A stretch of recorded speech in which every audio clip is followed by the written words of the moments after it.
آج ہم جو ہے شعبان المعظم کے متعلق جانیں گے، پڑھیں گے، سمجھیں گے شعبان کے متعلق، اور اس میں ہونے والی بدعات پہ بھی روشنی ڈالیں گے، اسلامک پرسپیکٹیو، قرآن اور سنت کی روشنی میں۔ اور بدعتی کے متعلق تو آپ کو پتہ ہے نا کہ بدعتی جو ہے ثواب کی نیت سے کر رہے ہوتے ہیں کوئی بھی دین میں نئی چیزیں، تو ان کو توبہ کی توفیق بھی نصیب نہیں ہوتی ہے، اور بدعتی آپ سسم کے ہاتھ سے حوض کوثر کا پانی پینے سے بھی محروم ہو جائیں گے۔ تو ہم شروع کرتے ہیں۔ ووفقنا فيه للصيام والقيام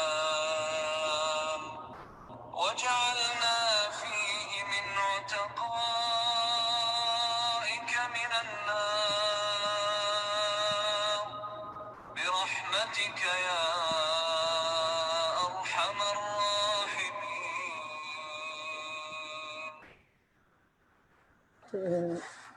انشاءاللہ ہم شروع کرتے ہیں۔ آج ہمارا ٹاپک ہے شعبان المعظم ان اسلامک پرسپیکٹیو، شعبان المعظم قرآن اور سنت کی روشنی میں۔ تو ہم شروع کرتے ہیں انشاءاللہ۔ الحمدللہ الذی نحمدہ ونصلی علی رسولہ الکریم، اما بعد فاعوذ باللہ من الشیطان الرجیم، بسم اللہ الرحمن الرحیم، ربی اشرح لی صدری ویسر لی امری واحلل عقدۃ من لسانی یفقہوا قولی، رب زدنا علما، آمین یا رب العالمین۔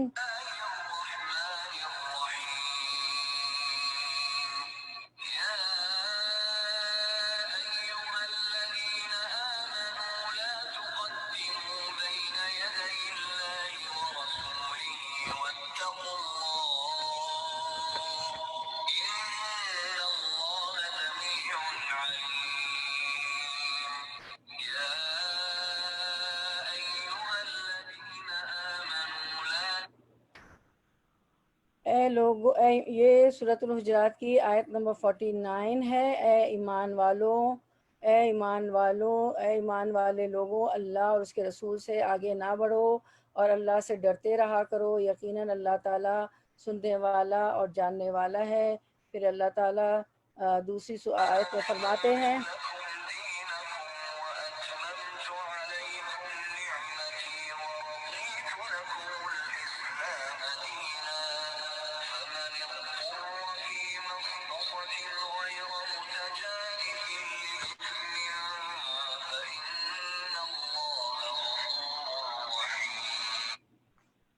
آج میں نے تمہارے لیے تمہارے دین کو کامل کر دیا اور تم پر اپنا انعام بھرپور کر دیا، اور تمہارے لیے اسلام کے دین ہونے پر رضامند ہو گیا۔ تو یہ دو آیتیں بتاتی ہیں کہ ہمیں اللہ رسول سے آگے نہیں بڑھنا، اور دین مکمل ہو چکا ہے تو اپنی طرف سے گھڑ گھڑ کے جو بھی چیزیں کریں گے تو وہ بدعت ہوں گی۔ تو اس لیے آج ہم شعبان المعظم پہ پڑھ رہے ہیں، جان رہے ہیں۔ اس میں ہم دیکھیں گے ماہ شعبان کے روزے اور ماہ شعبان کی عبادت، اور شعبان اور شب برات، اور نصف شعبان کی رات یعنی 15ویں شعبان کی رات جو عبادات ہوتی ہیں اس کے متعلق، اور کچھ موضوع روایات، کچھ فیبریکیٹڈ حدیثیں، اور کچھ رسومات جو ہمارے معاشرے میں 15 شعبان کے توسط سے کی جاتی ہیں، تو ان کو ہم سب دیکھیں گے کہ قرآن و سنت کی روشنی میں کہ اللہ رسول اس بارے میں کیا فرماتے ہیں۔ تو میری بہنوں، شعبان المعظم آپ کو پتہ ہے کہ اسلامی سال کا 8واں مہینہ ہے، جس سے ہم گزر رہے ہیں۔ شعبان کے مہینے سے آپ سب کو معلوم ہے، اور یہ شعبان کا مہینہ رجب اور رمضان کے درمیان میں آتا ہے۔ پچھلا مہینہ رجب کا گزر چکا، اب شعبان آ گیا، اور اب رمضان آئے گا، تو شعبان جو ہے رجب اور رمضان کے درمیان میں آتا ہے۔ اس مہینے میں لوگوں کے اعمال اللہ تعالیٰ کے سامنے پیش کیے جاتے ہیں، ٹھیک ہے۔ وہ کیسے ہمیں پتہ چلے گا کہ اس مہینے میں لوگوں کے اعمال پیش کیے جاتے ہیں؟ یہ حدیث مبارکہ جو ہم ہے اسکرین پہ بھی ہے، اس سے ہمیں پتہ چلتا ہے۔ شعبان وہ مہینہ ہے جس پہ رسول اللہ صلی اللہ علیہ وسلم نے رمضان کے بعد سب سے زیادہ روزے رکھے۔ حضرت اسامہ بن زید رضی اللہ عنہ فرماتے ہیں، کیا فرماتے ہیں اسامہ بن زید؟ میں نے کہا اے اللہ کے رسول صلی اللہ علیہ وسلم، میں نے آپ کو شعبان کے علاوہ کسی مہینے کے اتنے روزے رکھتے ہوئے نہیں دیکھا۔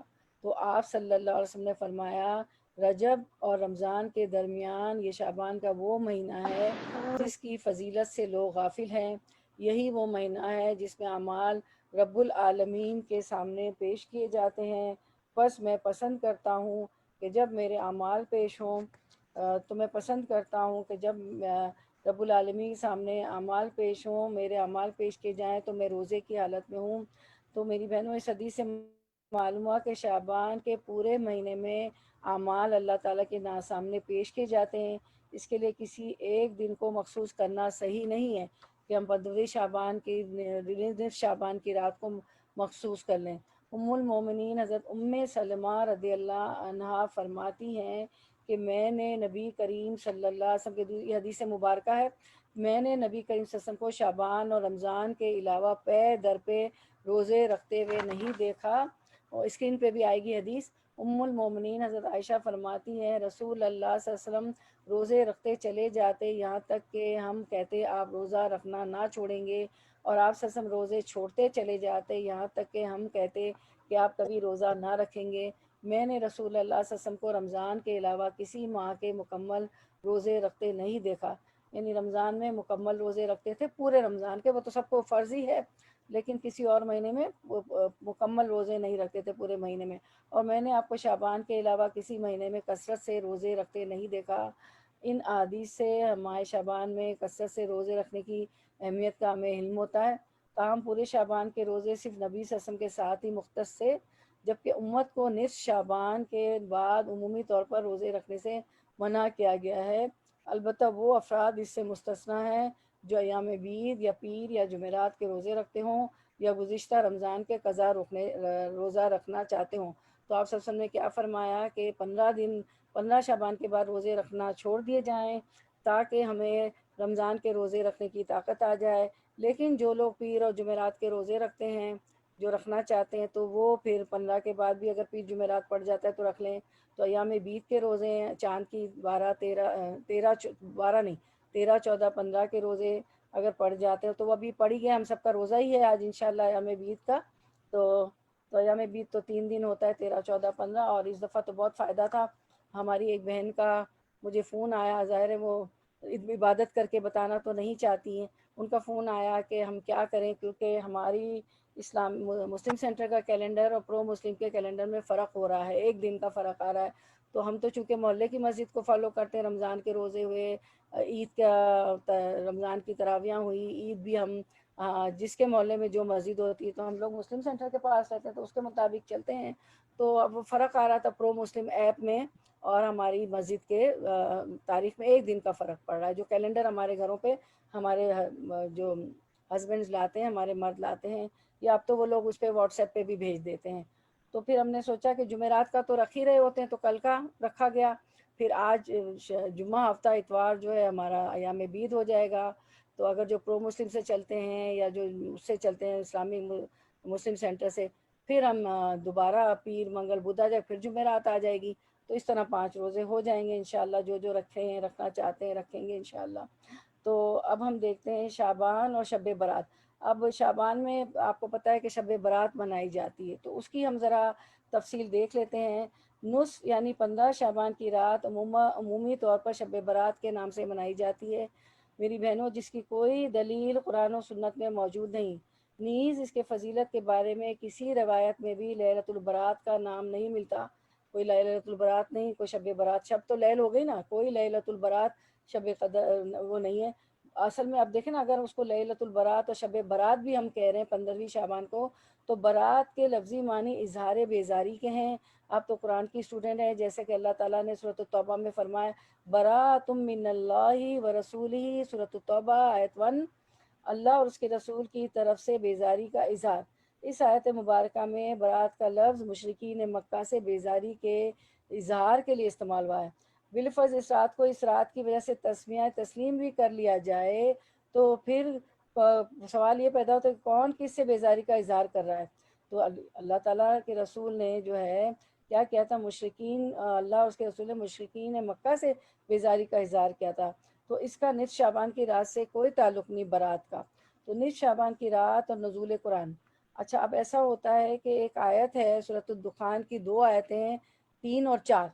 بعض لوگ نصف شعبان کی رات کی فضیلت ثابت کرنے کے لیے، میری بہنوں اس بات کو بہت غور سے سمجھیں جو ہم نے درس رکھا ہے، مجھے معلوم ہے آپ سمجھتی ہیں، لیکن وہ جب سے ماں بن گئے نا ایک عادت ہو گئی بار بار یاد دہانیاں کرانے کی. آپ سب کی بھی یہی عادت ہے, ہم سب مائیں بن گئی نا تو ہماری یہ عادت ہے. تو بعض لوگ نصف شعبان کی رات کی فضیلت ثابت کرنے کے لیے سورۃ الدخان کی ان آیات کا حوالہ دیتے ہیں, آیت نمبر 3 اور 4 کا. تو 3 میں یہ انا انزلناہ فی لیلۃ مبارکۃ انا کنہ منذرین, یقیناً ہم نے اسے بابرکت رات میں اتارا ہے, بے شک ہم ڈرانے والے ہیں.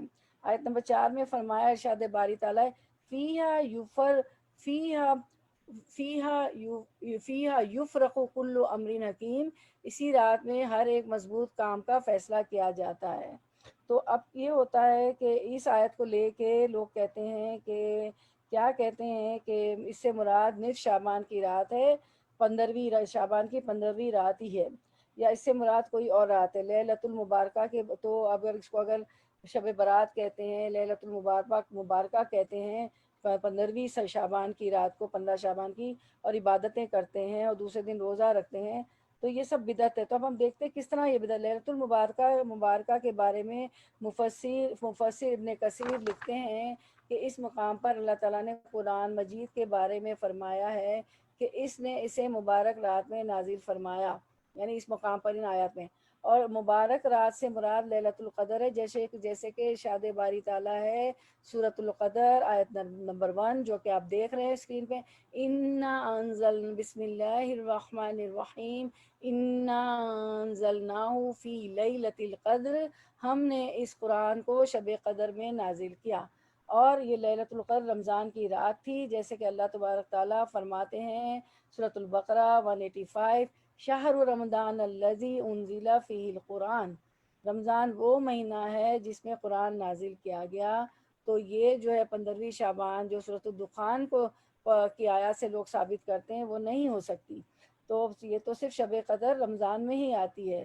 تو اب یہ امام ابن کثیر کی وضاحت سے ہمیں معلوم ہوا کہ لیلۃ المبارکہ سے مراد لیلۃ القدر ہے, جو کہ شب قدر میں آتی رمضان کی طاق راتوں میں, نہ کہ نصف شعبان کی رات, 15ویں شعبان کی رات نہیں ہے, کیونکہ قرآن مجید لیلۃ القدر میں نازل ہوا, اور لیلۃ القدر رمضان کے آخری عشرے کی ایک رات کا نام ہے, ہم سب کو معلوم ہے. نیز لیلۃ القدر ہی وہ رات ہے جس میں تمام امور کے فیصلے کیے جاتے ہیں, یعنی کہ رمضان میں جو لیلۃ القدر پڑتی ہے. رسول اکرم صلی اللہ علیہ وسلم کے ارشادات کے مطابق بھی لیلۃ القدر کو رمضان کے آخری عشرے کی طاق راتوں میں تلاش کرنا چاہیے, اور حدیث مبارکہ سے بھی پتہ چلتا ہے. تو میں حدیث آپ کے سامنے پڑھتی ہوں.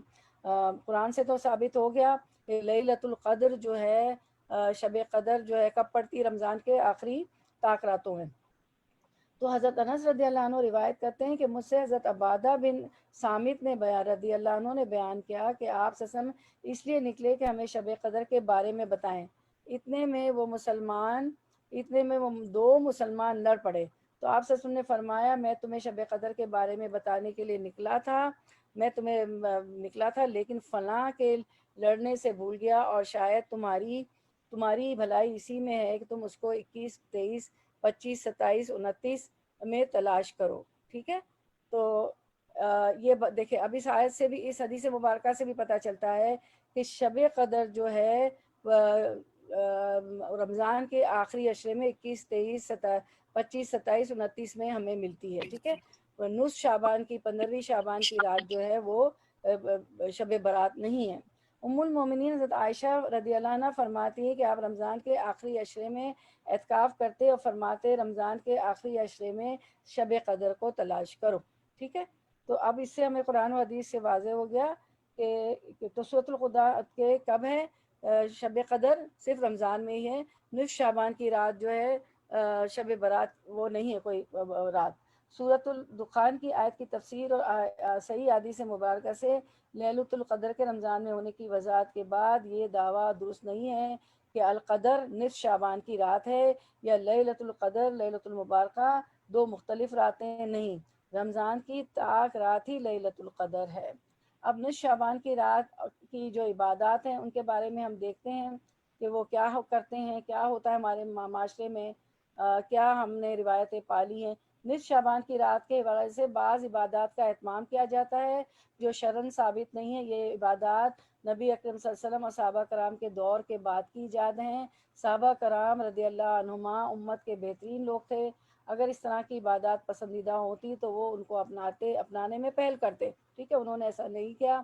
وہ تو حضرت ابن عمر جو ہے آپ صلی اللہ علیہ وسلم کو دیکھا کہ خطبہ دے رہے ہیں اور اوپر کا پہلا بٹن کھلا ہے آپ صلی اللہ علیہ وسلم کے کرتے کا، تو وہ ہمیشہ کھلا رکھتے تھے بٹن، یعنی کہ آپ صلی اللہ علیہ وسلم کے وضو کا پانی بھی نہیں گرنے دیتے تھے، اس کو بھی لے لیتے تھے۔ تو وہ تو ہم دیکھتے ہیں کہ صحابہ کرتے ہیں، ایسی کوئی چیز نہیں ہے۔ حافظ ابن رجب لکھتے ہیں کہ نصف شعبان کی رات میں اہل شام کے تابعین میں سے خالد بن معدن، مقول اور لقمان بن عامر وغیرہ بڑی محنت سے عبادت کیا کرتے تھے، ٹھیک ہے۔ اب ہم دیکھتے ہیں کہ کیسے یہ چیزیں جو ہیں جاری ہو گئیں، ٹھیک ہے۔ انہی تابعین سے لوگوں نے اس رات کی تعظیم اور فضیلت اخذ کر لی، اور یہ بھی کہا گیا کہ اس بارے میں ان کو اسرائیلی روایات ملی تھی کہ اسرائیلی لوگ ایسے کرتے تھے۔ بعض لوگوں نے اس کی فضیلت ثابت کرنے کی کوشش کی، جس میں بصرہ کے کچھ عبادت گزار تھے، مگر علماء حجاز کی اکثریت نے اس کو انکار کر دیا۔ علماء حجاز کون ہیں؟ حجاز میں 3 زمینیں آتی ہیں، مکہ، مدینہ اور جدہ، ٹھیک ہے۔ تو جو بچے وہاں پیدا ہوتے ہیں مکہ، مدینہ اور جدہ میں، اس کو حجازی کہتے ہیں۔ ماشاءاللہ میرے بچے حجاز میں پیدا ہوئے ہیں، الحمدللہ، اللہ کا بہت شکر۔ تو اللہ، ساری زمین اللہ کی ہے، زمینوں سے کچھ نہیں ہوتا ہے، کون کہاں پیدا ہوا ہے، اللہ تعالیٰ کون سا ہے، کون کالا ہے، کون گورا ہے، کون دنیا میں کون مرتبہ رکھتا ہے، کچھ نہیں، کون بڑا بادشاہ ہے۔ اللہ تعالیٰ کے یہاں تو صرف اعمال جائیں گے، کون خوبصورت ہے، کوئی کالا گورا، یہ سب اللہ نے، اللہ تعالیٰ تو ہمارے اعمال دیکھتے ہیں، اللہ نے ہمیں بہت خوبصورت بنا دیا، اور ساری زمین اللہ کی ہے۔ مگر علماء حجاز کی اکثریت نے ان عبادات سے انکار کیا، جن میں امام مالک، عطا، ابن ابی ملیکہ اور دیگر فقہائے مدینہ شامل تھے۔ مدینے کے جتنے فقہا تھے، فقیہ کی جمع ہوتی ہے، انہوں نے یہ ساری عبادات ہیں اس کا انکار کیا، سبھی نے اسے بدعت کہا ہے، ٹھیک ہے۔ عبادات کے لیے مخصوص دنوں، اور اب کون سی دن ہمارے لیے مخصوص ہے عبادات کے لیے؟ 15ویں شعبان کی رات نہیں ہے، عبادات کے لیے مخصوص دنوں اور راتوں کا ذکر واضح طور پہ قرآن و حدیث میں ملتا ہے۔ مثلا محرم الحرام میں یوم عاشورہ کا روزہ رکھتے ہیں، پھر عشرہ ذوالحجہ، اس کے سارے پورے 10 دن جو ہے ہم عبادت کرتے ہیں۔ حاجی جو ہے حج کر رہے ہوتے ہیں اور ہم یہاں عبادت کر رہے ہوتے ہیں، تو ہمیں بھی حج کا ثواب ملتا ہے۔ پھر یوم عرفہ کا ہم روزہ رکھتے ہیں، کیونکہ یوم عرفہ بہت اہم دن ہوتا ہے، حجاج کرامین وہاں حج کر رہے ہوتے ہیں۔ پھر یوم نحر یعنی ہم قربانی کرتے ہیں 10 تاریخ کو۔ پھر ایام تشریق میں بھی 11، 12، 13 ذی الحجہ کو مینا میں ہوتے ہیں حجاج کرامین حضرات، تو ہم بھی یہاں پر عبادت کرتے ہیں۔ پھر ماہ رمضان میں تو پورے رمضان کے روزے رکھتے ہیں، تراویحاں پڑھتے ہیں، اور پھر لیلۃ القدر اس میں آتی ہے آخری عشرے میں، تو جس نے لیلۃ القدر پا لی تو اس کی تو بخشش ہی، ویسے بھی اللہ تعالیٰ رمضان میں تو گردنیں چھڑاتے ہیں اور بخشش کرتے ہیں روزانہ۔ پھر یوم جمعہ، اور اس کو بھی ہم سورۃ الکہف پڑھتے ہیں، اور پھر کیا ہوتا ہے کہ ایک جمعے سے دوسرے جمعے کے درمیان نور ہوتا ہے، جمعے کی نماز کا مرد حضرات بہت اہتمام کرتے ہیں، مسجدوں میں جاتے ہیں، خوشبو لگاتے ہیں۔ پھر ایام بیت کے روزے ہم رکھتے ہیں 13، 14، 15، سوری 12 نہیں، 13، 14، 15، کہ یہ تو ایسے ہی ہے جیسے کہ آپ نے پورے زمانے کے پورے دہر کے روزے رکھے یا پورے رمضان کے روزے رکھے۔ پھر یعنی ہر مہینے کے قمری 13، 14، 15 ایام بیت کے روزے ہو گئے۔ پھر شب برات کی عبادت کا کہیں بھی ذکر نہیں ملتا، ہمیں کہیں ذکر نہیں ملتا شب برات کی عبادت کا، ٹھیک ہے۔ تو اب اس میں کیا ہوتا ہے، شب برات کو 15ویں شعبان کے، یعنی 14 شعبان ہوتی ہے، 15ویں رات ہوتی ہے۔ اب غور سے سنیں کیا کیا ہم کر رہے تھے، ساری لسٹ ہماری سسٹر نے، ہماری آئی ٹی انچارج نے، ہماری مانیٹر، جب واٹس ایپ تھا تو یہ ہماری مانیٹر تھی، ابھی ہماری آئی ٹی انچارج ہو گئی ہیں۔ آپ سب اس میں حصہ لیں تو بہت آسان ہے، کر لیں گی، سیکھ جائیں گی، سب کو آتا بھی ہے ماشاءاللہ، سب کے بچے سکھاتے ہیں۔ تو نصف شعبان کی رات، نصف شعبان 15 کی رات نصف شعبان 15 کی رات کی جانے والی بدعت، اس میں کیا کہ الصلاۃ الالفیہ، وہ کیا ہے؟ نصف شعبان کی رات کی جانے والی ایک عبادت الصلاۃ الالفیہ ہے۔ اب میری بات سنیں، یہ کیا ہے؟ یہ 100 رکعت نماز ہے، اور ہر رکعت میں سورۃ الاخلاص 10 مرتبہ پڑھی جاتی ہے، لوگ پڑھتے ہیں۔ اس طرح سورۃ الاخلاص کی کل تعداد 1000 مرتبہ ہو جاتی ہے۔ اپنے اوپر بوجھ ڈالتے ہیں، اتنا تھک جاتے ہیں کہ پھر تہجد نہیں پڑھ سکتے، اس کو پڑھ لیتے ہیں اتنا۔ تو پھر اس کے بعد یہ کہاں سے آئی یہ رسم؟ بر صغیر پاک و ہند میں اس نماز کا بہت اہتمام کیا جاتا ہے. لوگ غروب آفتاب سے کچھ پہلے ہی مساجد میں جمع ہونا شروع ہو جاتے ہیں. فرض نماز یا گھر میں خواتین پڑھتی فرض نماز ادا نہ کرنے والے بھی یہ نماز پڑھ کر سمجھتے ہیں کہ اس رات کی برکت سے ان کے سابقہ تمام گناہ اور خطائیں معاف ہو جائیں گی اور ان کی عمر کاروبار اور اس میں برکت ہو جائے گی. حالانکہ رسول اللہ صلی اللہ علیہ وسلم نے اس رات میں کوئی مخصوص نماز نہیں پڑھی اور نہ ہی خلفائے راشدین نے اور نہ ائمہ دین نے. امام ابو حنیفہ، امام مالک، امام شافعی، امام احمد، امام ثوری، امام اوزاعی، امام لیث میں سے کسی نے اسے قبول نہیں کیا. الصلاۃ الفیتہ کو کسی نے قبول نہیں کیا. نیز اس بارے میں جو روایت منقول ہے بالاتفاق تمام اہل علم اور محدثین کے نزدیک موضوع ہیں. اس کی ابتدا کے بارے میں علامہ مقدسی رحمۃ اللہ علیہ فرماتے ہیں ہمارے ہاں بیت المقدس میں نہ صلاۃ الرغائب جو رجب کے مہینے میں پہلے جمعے کو ادا کی جاتی کا رواج تھا، نہ صلاۃ شعبان کا. صلاۃ شعبان کا رواج ہمارے ہاں سب سے پہلے اس وقت ہوا جب 448 ہجری میں ایک شخص ابن ابی الحمرا نابلس سے بیت المقدس آیا. کہاں سے آیا؟ نابلس سے آیا. وہ بہت اچھا قرآن پڑھتا تھا. وہ شعبان کی 15ویں تاریخ کو مسجد اقصی میں نماز پڑھنے کھڑا ہوا. اس کی حسن قرات سے متاثر ہو کے ایک شخص اس کے پیچھے کھڑا ہو گیا، پھر ایک اور، پھر ایک اور، پھر ایک اور، اس طرح کافی لوگ اس کے پیچھے کھڑے ہو بھی 15ویں شعبان کی رات کو آیا اور حسب سابق لوگوں نے اس کے پیچھے نماز پڑھی. پھر سال با سال اسی طرح ہوتا رہا اور یہ بدعت زور پہ پکڑ گئی، بلکہ گھر گھر پہنچ گئی اور اب تک جاری ہے. ٹھیک ہے، تو یہ بدعت ہے. اس کے بعد ملا علی قاری صلاۃ الفیتہ کے کو موضوع قرار دیتے ہیں. شیخ عبد الرحمن مبارک پوری کو تو آپ جانتے ہیں، انہوں نے بہت ساری کتابیں لکھی، انہوں نے سیرہ کی کتاب بھی لکھی ہے. تو وہ بھی فرماتے ہیں کہ نصف شعبان کے روزے کی فضیلت میں مجھے کوئی صحیح اور مرفوع حدیث نہیں ملی ہے. اس کے لیے کوئی صحیح حدیث نہیں آتی. حقیقت یہ کہ اس طرح کے اضافے دین میں ہوتے رہتے ہیں اور رفتہ رفتہ دین کا حصہ بن جاتے ہیں. یوں دین اسلام کی اصل شکل مسخ ہو کر رہ جاتی ہے. پھر اس کے بعد رکھتے ہیں سلامی کا روزہ. وہ کیا ہوتا ہے؟ اس کو استقبال رمضان کے طور پہ رکھتے ہیں کہ رمضان کو ہم ویلکم کر رہے ہیں. سلامی روزہ شعبان کے آخر میں رکھا جاتا ہے، جبکہ آپ سے نے فرمایا کہ 15ویں شعبان کے بعد کوئی روزہ نہیں رکھنا ہے. ہاں پیر جمعرات کا رکھ سکتے ہیں، ایام بیت کا رکھ سکتے ہیں. تو یہ اس میں روزے آخر میں رکھتے ہیں کیونکہ آپ سب نے فرمایا کہ 15ویں شعبان کے بعد طاقت پیدا ہو جائے، اس لیے کوئی روزہ نہ رکھو، رمضان کا روزہ رکھنے کی طاقت ہو جائے. تو یہ روزہ نہ اللہ کے رسول صلی اللہ علیہ وسلم نے رکھا اور نہ کسی اور کو رکھنے کا حکم دیا. حضرت ابو ہریرہ رضی اللہ عنہ سے روایت ہے کہ رسول صلی اللہ علیہ وسلم نے فرمایا جب نصف شعبان باقی رہ جائے تو اس کے بعد روزہ نہ رکھو. اسے جامع ترمذی نے روایت کیا اور آپ ابھی شروع میں حدیث دیکھ بھی چکے تھے. حضرت ابو ہریرہ رضی اللہ عنہ سے روایت ہے کہ آپ سب نے فرمایا کہ رمضان سے 1 یا 2 دن پہلے کوئی شخص روزہ نہ رکھے. البتہ وہ شخص جو اپنے معمول کے مطابق روزہ رکھتا آ رہا ہے وہ رکھ سکتا ہے.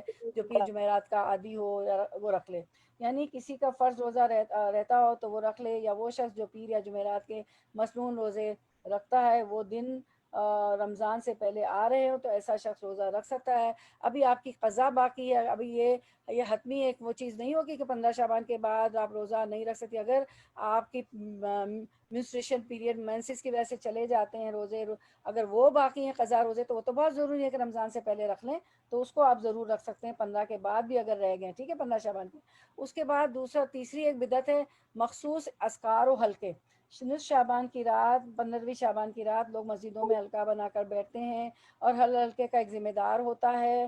دیگر افراد ذکر اور تلاوت میں اس کی اقتداء کرتے ہیں، اس کی مثلا کلمہ طیبہ، دوسرے اذکار کو خاص طرز اور ترنم کے ساتھ پڑھتے ہیں. یہ خود ساختہ اعمال ہیں جن کی دلیل قرآن و سنت میں موجود نہیں ہے. پورا وقت جو ہے تیسرا کلمہ، چوتھا کلمہ، جتنے اذکار لا الہ الا اللہ جتنے اذکار کرتے رہیں، لیکن مخصوص طور پہ جو ہے ہم سوچیں کہ 15ویں شعبان کے اس سے تو وہ اس نیت سے نہیں کرنا چاہیے. نصف شعبان کی رات اور مختلف رسومات ہوتی ہیں میری بہنوں. قبرستان جانا، ٹھیک ہے. نصف شعبان کی رات کے بارے میں ایک بات مشہور کر دی گئی کہ وہ رسول اللہ صلی اللہ علیہ وسلم اس رات بقیع کے قبرستان تشریف لے گئے اور دلیل کے طور پہ مندرجہ ذیل روایت پیش کی جاتی ہے کہ کیا ہے وہ روایت جو کہ صحیح روایت نہیں ہے۔ ام المومنین عائشہ سے لوگ روایت کرتے ہیں کہ جب رسول اللہ صلی اللہ علیہ وسلم کی باری میرے پاس ہوتی، آپ صلی اللہ علیہ وسلم کی باری ہوتی تھی، ہر زوجہ محترمہ کے پاس آپ کی ہر رات باری ہوتی تھی، تو فرماتی کہ جب میری باری ہوتی تو جب رسول اللہ صلی اللہ علیہ وسلم کی باری میرے پاس ہوتی تو آخر رات میں بقیع قبرستان کی طرف نکلتے اور کہتے السلام علیکم دار قوم مومنین و آتاکم ما توعدون ادا مؤجلون و انا انشاء اللہ بکم لاحقون اللہم اغفر لی آل بقیع الغرقد۔ اس کو صحیح مسلم نے روایت کیا، لیکن یہ جو ہے موضوع حدیث ہے۔ سلام ہو تم پر اے گھر والوں مومنو، جس کل کا تم سے وعدہ تھا کہ میں تمہارے پاس آنے والا ہے وہ تمہارے پاس آ چکا، اور اگر اللہ نے چاہا تو ہم تم سے ملنے والے ہیں۔ اے اللہ البقیع غرقد والوں کو بخش دے۔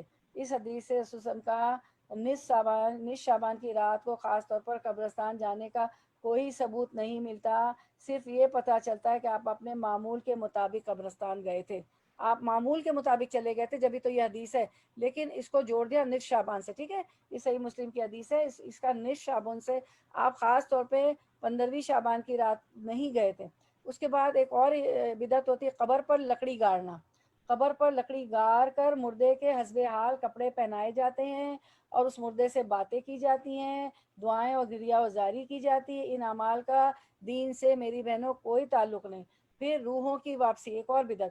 بعض لوگ عقیدہ رکھتے ہیں کہ خاندان کے میتوں کی روحیں اس رات اپنے گھر آتی ہیں اور دیکھتی ہیں کہ ان کے لیے کیا پکایا گیا ہے۔ استغفر اللہ۔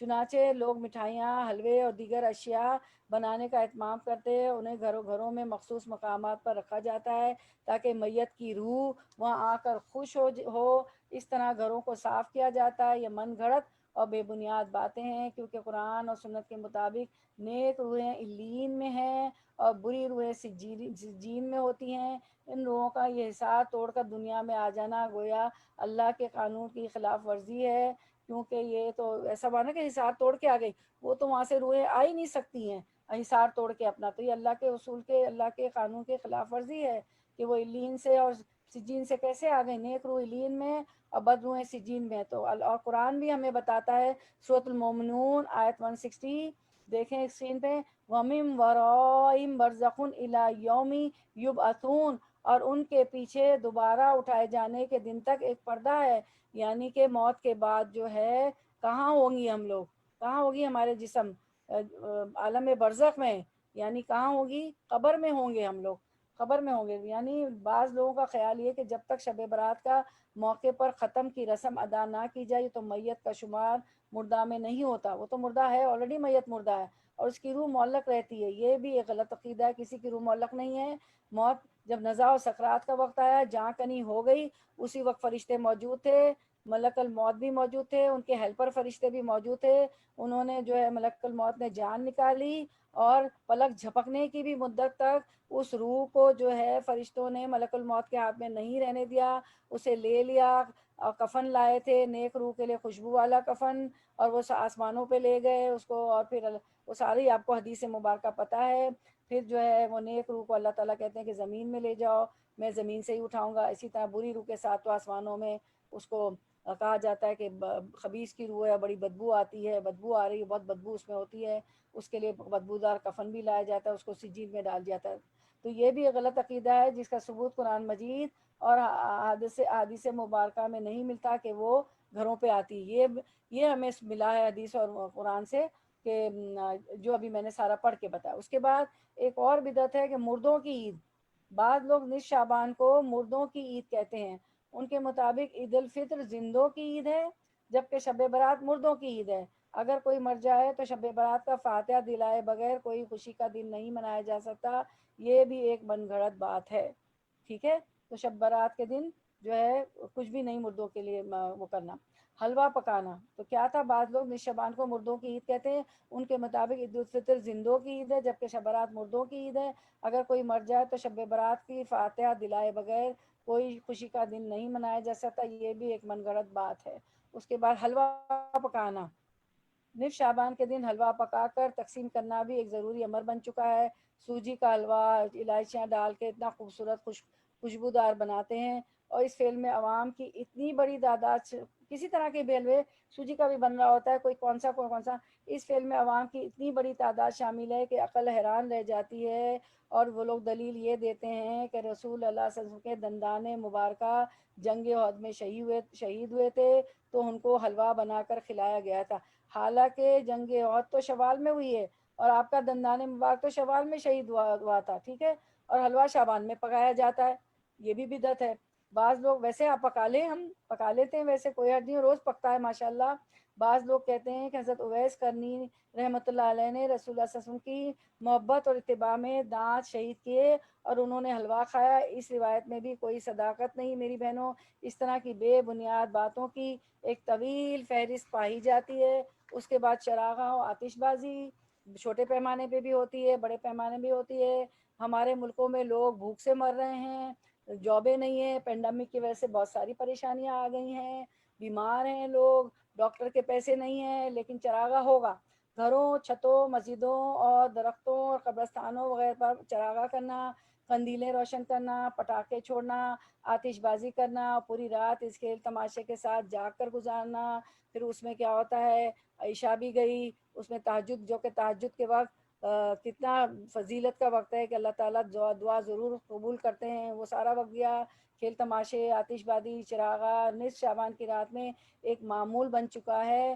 دراصل یہ ہندوؤں کی دیوالی اور مجوسیوں کی آتش پرستی کی نقل کے سوا کچھ بھی نہیں ہے۔ جبکہ اور پڑوسی ملک ایک دوسرے سے ہم کاپی کرتے ہیں ایک دوسرے کو، واقعی، جبکہ رسول اللہ صلی اللہ علیہ وسلم نے غیر مسلم اقوام کی مشابہت سے سختی سے منع کرتے ہوئے فرمایا، یہ حدیث مبارکہ بڑی اسکیری ہے۔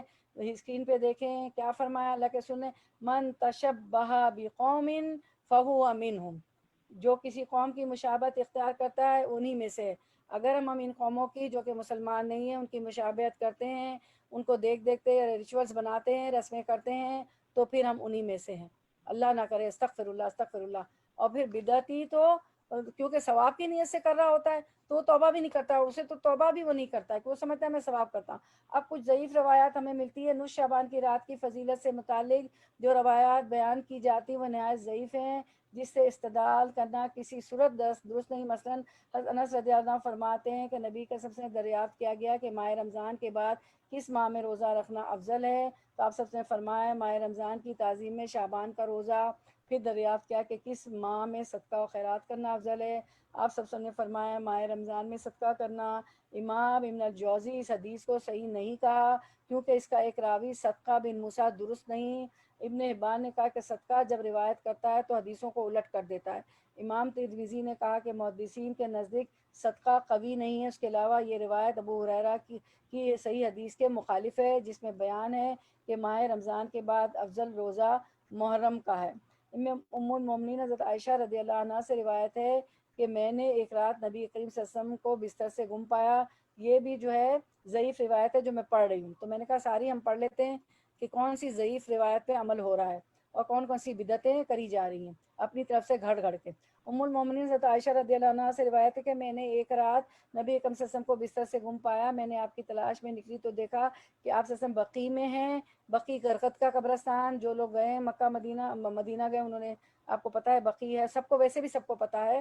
مجھے دیکھ کر نبی کریم صلی اللہ علیہ وسلم نے فرمایا عائشہ کو دیکھ کر، کیا تو اس بات کا خوف کھاتی ہے کہ تجھ پر اللہ اور اس کا رسول ظلم کریں گے؟ میں نے کہا اے اللہ کے رسول، میں نے سمجھا کہ آپ کسی دوسری بیوی کے پاس تشریف لے گئے۔ نبی کریم صلی اللہ علیہ وسلم نے فرمایا اللہ تعالیٰ ماہ شعبان کی نصف شب کو آسمان دنیا پر نزول فرماتا ہے اور قبیلہ کلب کی بکریوں کے بالوں کی تعداد سے بھی زیادہ لوگوں کی بخشش فرماتا ہے۔ اللہ تعالیٰ تو ہر رات آسمان دنیا پہ تجلی فرماتے ہیں اور سوال کرتے ہیں، ہے کوئی مانگنے والا کہ دے دوں، ہے کوئی بخشش طلب کرنے والا کہ بخشش کر دوں۔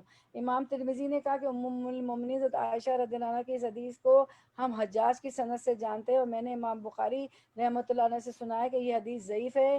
امام دارالقطنی نے کہا یہ حدیث کئی سندوں سے مروی ہے، اس کی سند مضطرب اور غیر ثابت ہے۔ علامہ البانی رحمۃ اللہ نے بھی اسے ضعیف قرار دیا ہے۔ اس کے بعد ہم دیکھتے ہیں موضوع روایات۔ بہت سی روایات تو موضوع یعنی من گھڑت ہیں جن کی نسبت رسول اللہ صلی اللہ علیہ وسلم کی طرف کرنا بھی گناہ ہے۔ رجب اللہ کا مہینہ اور شعبان میرا مہینہ یعنی آپ صلی اللہ علیہ وسلم کا مہینہ، اور رمضان میری امت کا مہینہ۔ حافظ ابو الفضل بن ناصر رحمہ اللہ نے اس کے ایک راوی ابو بکر نقاش کے بارے میں لکھا ہے کہ وہ دجال اور حدیث گھڑنے والا ہے۔ ابن وحیہ، علامہ ابن الجوزی، علامہ صفائی اور علامہ سیوطی نے اسے موضوع قرار دیا ہے۔ اتنے بڑے بڑے ائمہ کرام اور اسکالر جن کو وہ صحیح حدیثیں بیان کرتے ہیں وہ کہتے ہیں کہ موضوع حدیث ہے۔ کتنا دیکھے کام ہوا ہے ماشاءاللہ دین میں کہ سب نکال کے دے دیا کہ کون سی موضوع ہے، کون سی گھڑی ہوئی ہے، کون سی فیبریکیٹڈ ہے۔ حضرت علی جو شخص نصف شعبان کو 100 رکعت نماز پڑھے اور اس کی ہر رکعت میں سورۃ الفاتحہ اور سورۃ الاخلاص 10 مرتبہ پڑھے، اے علی کوئی بندہ نہیں جو ان نمازوں کو پڑھے مگر اللہ تعالیٰ اس کی ہر حاجت اور ضرورت کو جو وہ اس رات مانگے پوری کر دیتا ہے۔ علامہ ابن الجوزی نے لکھا ہے کہ اس حدیث کے موضوع ہونے میں مجھے کوئی شک متردد نہیں، اور اس حدیث کے تینوں طرف میں مجہول اور انتہائی درجے کے ضعیف راوی ہیں۔ علامہ ابن القیم، علامہ سیوطی اور علامہ شوکانی نے بھی اسے موضوع قرار دیا ہے۔ وہ کیا ہے کہ نصف شعبان کی رات میں 100 رکعت نماز پڑھتے تھے، بدعت ہے، اور ہر رکعت میں سورۃ فاتحہ اور سورۃ الاخلاص 10 مرتبہ پڑھنا، یہ انہوں نے اس کو بدعت قرار دیا۔ جو شخص نصف شعبان کی 15 شعبان کی کو 12 رکعت نماز پڑھے جس میں ہر رکعت میں قل هو اللہ 3 بار پڑھے تو نماز مکمل کرنے سے پہلے جنت میں اپنا ٹھکانہ دیکھ لے، حالانکہ گناہ کتنے بھی کر لے، گناہ کے کام کر لے، سود لے لے، کسی کا مال غصب کر لے، چوری کر لے، ڈاکہ کر لے، کچھ بھی کر لے، لوگوں کو اس کے حق نہ دے، بیوی کو خرچہ نہ دے، کچھ بھی کر لے تو وہ بس یہ پڑھ لے گا تو جنت میں چلا جائے گا۔ 12 رکعت پڑھ لے گا اور رکعت میں قلوات پڑھے گا۔ علامہ ابن قیوم، علامہ سیوطی، علامہ ابن الجوزی نے اسے موضوع قرار دیا ہے۔ اس کے راویوں میں ایک پوری جماعت مجہول لوگوں کی ہے۔ حضرت علی بن ابو طالب رضی اللہ عنہ سے روایت ہے کہ رسول اللہ صلی اللہ علیہ وسلم نے فرمایا جب نصف شعبان ہو تو تم اس رات قیام کرو اور دن میں روزہ رکھو، کیونکہ اس دن اللہ تعالیٰ غروب آفتاب کے بعد آسمان دنیا میں نزول فرماتا ہے، اور جو ہم کرتے ہیں ہمارے یہاں ہوتا چلا ہے، بچپن سے میں بھی دیکھتی ہوں، 15 شعبان کو عبادت کرتے ہیں، دوسرے دن روزہ رکھتے ہیں، اور کہتا ہے کہ کوئی ہے مغفرت کا طلبگار کہ میں اسے بخش دوں، کوئی ہے بے روزی کا خواستگار کہ میں اسے روزی دوں، کوئی ہے مصائب کا گرفتار کہ میں اسے عافیت دوں، اور کوئی ہے یہاں تک کہ فجر طلوع ہو جاتی ہے، جبکہ اللہ سبحانہ تعالیٰ تو ہر رات آسمان دنیا پر تجلی فرما کے یہ سوالات کرتے ہیں اور دینے کو، بخشش کرنے کو، حاجت پوری کرنے کا کہتے ہیں مانگو۔ علامہ بوصیری رحمۃ اللہ کے مطابق اس کے راویوں میں ابو بکر بن عبداللہ بن محمد بن ابی صبرہ ہے، جس کے بارے میں امام احمد، امام ابن معین اور حافظ ابن حجر وغیرہ نے کہا ہے کہ یہ حدیثیں گھڑا کرتا تھا۔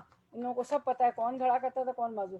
اب ہم دیکھتے ہیں ان ساروں کا، میری بہنوں، ہمیں یہ بات سمجھ میں آتی ہے، ان روایت کے مطالعے کے بعد بخوبی اندازہ کیا جا سکتا ہے کہ جشن شب برات اور اس میں کی جانے والی عبادت کی شرعی حیثیت کیا ہے۔ حقیقت یہ کہ تمام عبادات کا اصل مقصد اللہ کی خوشنودی اور رضا حصول ہے۔ ہمیں بالکل اختیار نہیں کہ ہم خود سے دین میں کسی عبادت کو کسی خاص وقت یا طریقے سے متعین کر لیں جس کا حکم اللہ نے اپنے رسول صلی اللہ علیہ وسلم کے ذریعے ہمیں نہیں دیا۔ اگر ہم ایسا کریں تو ہم اللہ کے دین کو یا نبی کریم صلی اللہ علیہ وسلم کی لائی ہوئی شریعت کو نامکمل سمجھنے کی عظیم غلطی کر رہے ہیں اور ایک بدعت کے مرتکب ہو رہے ہیں، نعوذ باللہ من ذالک۔ دیکھیں تو اللہ تعالیٰ فرماتے ہیں سورۃ الشورى آیت نمبر 21، ارشاد باری تعالیٰ ہے ام لہم شرکاء شرعوا لہم من الدین ما لم یأذن بہ اللہ، ٹھیک ہے، ہم لہم شرکاء شرعوا لہم من الدین ما لم یأذن بہ اللہ، کیا ان کے لیے ایسے شریک ہیں جنہوں نے ان کے لیے ایسا دین مقرر کر دیا ہے جس کی اللہ نے اجازت نہیں دی ہے؟ اللہ نے تو ہمیں ان باتوں کی اجازت نہیں دی ہے کہ یہ ساری ریچولز اور یہ سب بدعت کرنے کی، لہٰذا ضروری ہے کہ جس وقت، طریقے، تعداد، انداز میں رسول اللہ صلی اللہ علیہ وسلم کی عبادت کی یاد کرنے کا حکم دیا ہے ہم ان کو اسی طرح ادا کریں، جو جس وقت پہ کہا ہے، جس طریقے پہ کہا ہے، جس تعداد میں کہا ہے، ہم ان عبادات کو اسی طرح کرنے، جس طرح حکم دیا اسی طرح انداز میں کریں۔ ایک اور جگہ ارشاد باری تعالیٰ، اللہ تعالیٰ فرماتے ہیں سورۃ الحجرات 1 میں، یا ایھا الذین آمنوا لا تقدموا بین یدی اللہ ورسولہ واتقوا اللہ ان اللہ سمیع علیم، اے ایمان والے لوگوں، اللہ اور اس کے رسول سے آگے نہ بڑھو اور اللہ سے ڈرتے رہا کرو، یقیناً اللہ تعالیٰ سننے والا اور جاننے والا ہے۔ تو یہ دونوں آیت بھی ہمیں اللہ تعالیٰ بتا رہے ہیں ہمیں کہ اللہ اور رسول سے آگے نہیں بڑھنا ہے۔ جتنا کہہ دیا گیا اتنا ہی ہمیں کرنا ہے۔ نبی کریم صلی اللہ علیہ وسلم نے فرمایا، ایک حدیث مبارکہ ہے، کلُّ محدثۃ بدعۃ وکلُّ بدعۃ ضلالۃ وکلُّ محدثۃ بدعۃ وکلُّ بدعۃ ضلالۃ وکلُّ ضلالۃ فی النار۔ ہر نیا کام دین میں بدعت ہے، ہر بدعت گمراہی ہے، ہر گمراہی آگ میں لے جانے والی۔ تو دین میں جو بھی نیا نیا کام اپنی طرف سے گھڑ گھڑ کے جو لوگ کر رہے ہیں اور جو بچپن سے ہم دیکھتے رہے ہیں، ہر نئے کام کو بدعت کہتے ہیں، اور ہر بدعت گمراہی ہے جو ہمیں گمراہ کر دیتی ہے۔ اور گمراہی ہمیں کہاں لے جائے گی؟ دین تو آیا ہے گمراہی کے، ظلمت کے اندھیروں سے نکالنے کے لیے، بھٹکنے سے نکالنے کے لیے، اور جنت حاصل کرنے کے لیے۔ اور پھر بدرائی بدعت جو ہے دین میں نیا کام اپنی طرف سے گھڑ گھڑ کے کرنا گمراہی ہے، اور پھر گمراہ ہو جائیں گے تو گمراہی کہاں لے جائے گی؟ ہر گمراہی آگ میں لے جانے والی ہے۔ پھر اللہ تعالیٰ فرماتے ہیں سورۃ الحشر آیت نمبر 7 میں کہ وما آتاکم الرسول فخذوہ وما نہاکم عنہ فانتہوا واتقوا اللہ ان اللہ شدید العقاب۔ اور رسول صلی اللہ علیہ وسلم جو تمہیں دے لے لو، جس سے تمہیں روکے اس سے باز آ جاؤ، اور اللہ سے ڈرو، بے شک اللہ سخت سزا دینے والا ہے۔ ایسی چیزیں ہمیں نہیں کری۔ ایسی بہت سی غیر تحقیق شدہ باتیں ہمارے دین میں داخل ہو چکی ہیں۔ کس وجہ سے داخل ہوئی ہیں؟ اکثر جہالت کی وجہ سے، لا علمی کی وجہ سے۔ علم ہی نہیں ہمیں دین کا، اور جو ہے پہنچاتے ہی نہیں، ایسے ہلکے ہی نہیں رکھتے، ایسے ہلکے رکھیں، دین کو پہنچائیں۔ یہ ہماری ہم جو رکھتے ہیں محفلیں، جو ہم درس رکھتے ہیں، ہر چیز ہمارے سیزنل درس بھی ہوتے ہیں، رمضان پہ ہوتے ہیں، شعبان پہ، شوال پہ، محرم پہ، اور سارے ٹاپکس بھی ہوتے ہیں۔ دیکھیں آج ہم نے شعبان پہ بھی کر لیا۔ تو ایسے حلقوں میں جہاں بھی ایسے حلقے ہوں وہاں پہ جو ہے ضرور لوگوں کو بلائیں اور بتائیں کہ ہم ہفتے میں 4 بار رکھتے ہیں، اور ہر چیز کور ہونے کی کوشش ہوتی ہے، اور اللہ تعالیٰ کور کروا دے جو چیزیں رہ گئی انشاءاللہ۔ تو یہ جہالت کے اندھیرے کیسے چھٹیں گے؟ جب تک ہم شیئر نہیں کریں گے، اس محفل میں لوگوں کو نہیں لائیں گے، تو زیادہ سے زیادہ لوگوں کو بتائیں۔ مجھے پتہ ہے آپ بتاتی ہیں، دوسرے ملکوں میں بھی آپ لوگوں نے بتایا ہوا ہے ماشاءاللہ۔ تو پاکستان سے بھی اس وقت ہماری بہنیں موجود ہیں۔ تو یہ جہالت کے اندھیرے اس وجہ سے ہو رہا ہے، لا علمی ہے، دین کا علم ہی نہیں ہے، یا نادانی کے سبب سب یہ ہو رہا ہے۔ تو انہیں رسول، اور پھر لا علمی کی وجہ سے، جہالت کی وجہ سے، نادانی کی وجہ سے رسول اللہ صلی اللہ علیہ وسلم کی طرف منسوب بھی کیا جاتا ہے کہ اس کو یہ موضوع حدیث گھڑ گھڑ کے بتا کے اور اپنی طرف سے گھڑ گھڑ کے رسول اللہ علیہ وسلم کی طرف منسوب کرتے ہیں، جو کہ بہت گناہ ہے۔ اور بعض اوقات جانتے بوجھتے غلو کرتے ہوئے ایسا کیا جاتا ہے۔ اس سے اجتناب اور بچنا بہت ضروری ہے، کیونکہ رسول اللہ صلی اللہ علیہ وسلم نے فرمایا، صحیح البخاری ایک حدیث مبارکہ ہے، من کذب علی متعمدا فلیتبوا مقعدہ من النار۔ ٹھیک ہے، تو جس نے جان بوجھ کر، حدیث دکھا دیں، وہ حدیث دکھا دیں، ہاں، من کذب علی متعمدا فلیتبوا مقعدہ من النار۔ جس نے جان بوجھ کر مجھ پر جھوٹ گھڑا، اسے چاہیے کہ وہ اپنا ٹھکانہ جہنم میں بنا لے۔ تو یہ بیچارے آپ صلی اللہ علیہ وسلم پہ جھوٹ گھڑتے ہیں اور پھر عمل بھی کرتے ہیں، ایسی بدعات بھی کرتے ہیں، تو ان کا ٹھکانہ جہنم میں۔ تو ان سب کو بچا لیجئے، سب کو زیادہ سے زیادہ اس درس کا بتایا کریں، ان کو کلاسز کا بتایا کریں، تو اللہ تعالیٰ۔ اور پھر ہم دیکھتے ہیں کہ ایک اور آیت دیکھتے ہیں کہ اللہ تعالیٰ نے فرمایا، کیا فرمایا؟ وما آتاکم الرسول فخذوہ وما نہاکم عنہ فانتہوا واتقوا اللہ ان اللہ شدید العقاب۔ اور تمہیں جو کچھ رسول دے لے لو، اور جس سے روکے رک جاؤ، اللہ تعالیٰ سے ڈرتے رہا کرو، یقیناً اللہ تعالیٰ سخت عذاب والا ہے۔ تو آپ اللہ کے رسول صلی اللہ علیہ وسلم نے ہمیں جو وحی نازل ہوئی، ہمیں قرآن جو وحی اترا، اس کو خود بھی عمل کر دکھایا، بھی کر کے دکھایا، سکھایا بھی، پڑھایا بھی، یتلو علیہم آیاتہ ویزکیہم ویعلمہم الکتاب والحکمہ، قرآن و حدیث سے سب سکھا دیا، بتا دیا۔ اور پھر صرف سکھایا بتایا نہیں، خود بھی ہمیں عمل کر کے دکھایا، خود بھی اس پہ عمل کیا۔ تو ہمیں سب کچھ دے دیا، کوئی گنجائش نہیں رہتی کہ ہم ادھر ادھر سے جو ہے چیزوں کو لیں۔ اس کے بعد ایک اور آیت ہم دیکھ لیتے ہیں، اس میں اللہ تعالیٰ فرماتے ہیں، الیوم اکملت لکم دینکم واتممت علیکم نعمتی وردیت لکم الاسلام دینا۔ آج میں نے تمہارے لیے دین کو کامل کر دیا اور تم پر اپنا انعام بھرپور کر دیا، اور تمہارے لیے اسلام دین ہونے پر رضامند ہو گیا، راضی ہو گیا۔ سورۃ المائدہ آیت نمبر 3 کی آیت ہے، اس میں یہ بتایا گیا ہے۔ تو اس کے بعد میری بہنوں کوئی گنجائش نہیں رہ جاتی کہ ہم جو ہے کوئی ایسا بدعت کر بھی رہے ہیں تو ہم کسی انفلوئنس میں آ جائیں والدین کے، بزرگوں کے، کیونکہ اللہ تعالیٰ نے کیا فرمایا کہ والدین، اللہ تعالیٰ نے ہمیشہ دیکھیں آیتیں آتی اپنے حقوق کے بعد کہ میرے ساتھ شرک نہ کرو، لا تشرکوا باللہ، اللہ کے ساتھ شریک نہ کرو، اور وبالوالدین احسان ہو، والدین کے ساتھ احسان، اپنے حقوق کے بعد اللہ تعالیٰ ہمیشہ والدین کی بات کرتے ہیں۔ لیکن والدین کے لیے بھی کہا ہے کہ اگر والدین دین سے روکتے ہیں، نماز روزے، ان کی عزت اپنی جگہ، ان کی خدمت اپنی جگہ، ان کی تعظیم اپنی جگہ، لیکن وہ بھی اگر اللہ رسول کے دین سے روکتے ہیں کہ نماز نہ پڑھو، روزے نہ رکھو، زکوٰۃ نہ دو، کسی بھی احکام سے روکتے ہیں تو وہ ہمیں نہیں ماننا ہے۔ آپ کو پتہ ہے ام سلمہ ہجرت کر کے مدینہ آ گئی تھی آپ وسلم کے ساتھ، تو ان کی والدہ مکے سے آئیں، وہ ابھی دین پہ ابھی وہ ایمان نہیں لائی تھیں، کافر تھیں، تو اللہ کے رسول صلی اللہ علیہ وسلم سے پوچھتی ہیں کہ میں کیا کروں، میری والدہ مکے سے تشریف لا رہی، تو آپ صلی اللہ علیہ وسلم نے فرمایا نہیں، ان کے ساتھ بہت اچھا سلوک کرنا ہے، مشرک اور کافر والدین کے ساتھ بھی اچھا سلوک کرنے کو کہا آپ صلی اللہ علیہ وسلم نے کہ ان کے ساتھ بہت اچھا سلوک کرنا ہے، لیکن دین کے معاملے میں ان کی ہمیں بات نہیں ماننی۔ پھر ہم دوبارہ سے وہ حدیث دیکھ لیتے ہیں، کیا ہے جو ضلالت پہ حدیث، اچھا ابھی ہم دیکھتے ہیں، نہیں وہ دکھا دیں، یہ والی دکھا دیں۔ تو دوسرا کیا ہوگا کہ اگر ہم بدعتیں کریں گے، کیونکہ بدعتی تو توبہ بھی نہیں کرتا، وہ تو ثواب کی نیت سے کرتا ہے، تو آپ دیکھیں یہ حدیث مبارکہ ہمارے سامنے ہے اسکرین پر، ہم بدعتیں کریں گے تو کیا ہوگا، آپ وسلم کے ہاتھ سے حوض کوثر کا پانی پینا بھی نہیں ملے گا۔ ابو ہریرہ، ہم حدیث سے پڑھتے ہیں پورا، ابو ہریرہ رضی اللہ عنہ نے فرمایا، ابو ہریرہ رضی اللہ عنہ سے مرفوعاً مروی ہے کہ میری امت میرے پاس حوض کوثر پر آئے گی، میں لوگوں کو اس طرح ہٹاؤں گا جس طرح کوئی شخص اپنے اونٹوں سے کسی دوسرے شخص کے اونٹوں کو ہٹاتا ہے۔ صحابہ نے عرض کیا اے اللہ کے رسول صلی اللہ علیہ وسلم، کیا آپ ہمیں پہچانیں گے؟ آپ نے فرمایا ہاں، تمہاری ایک خاص نشانی ہوگی جو کسی دوسرے میں نہیں ہوگی، تم وضو کے نشانات کی وجہ سے چمکتے ہوئے اعضاء کے ساتھ آؤ گے، تم میں سے ایک گروہ میرے پاس آنے سے روک لیا جائے گا، میں کہوں گا اے میرے رب، یہ میرے ساتھی میرے پیروکار ہیں، ایک فرشتہ مجھے جواب دے گا کہ آپ کو معلوم ہے کہ انہوں نے آپ کے بعد کیسے کیسے نئے کام ایجاد کیے تھے، ٹھیک ہے۔ تو پھر کیا ہوگا کہ حوض کوثر سے پانی نہیں دیا جائے گا، جب آپ صلی اللہ علیہ وسلم کے ہاتھ سے حوض کوثر سے پانی ہی نہیں ملے گا تو آگے منزلیں کیسے پار ہوں گی؟ تو میری بہنوں بہت بچنا ہے، ہمیں اللہ کو خوش کرنا ہے، بندوں کو خوش نہیں کرنا ہے، چاہے والدین اور بزرگی نہ ہو۔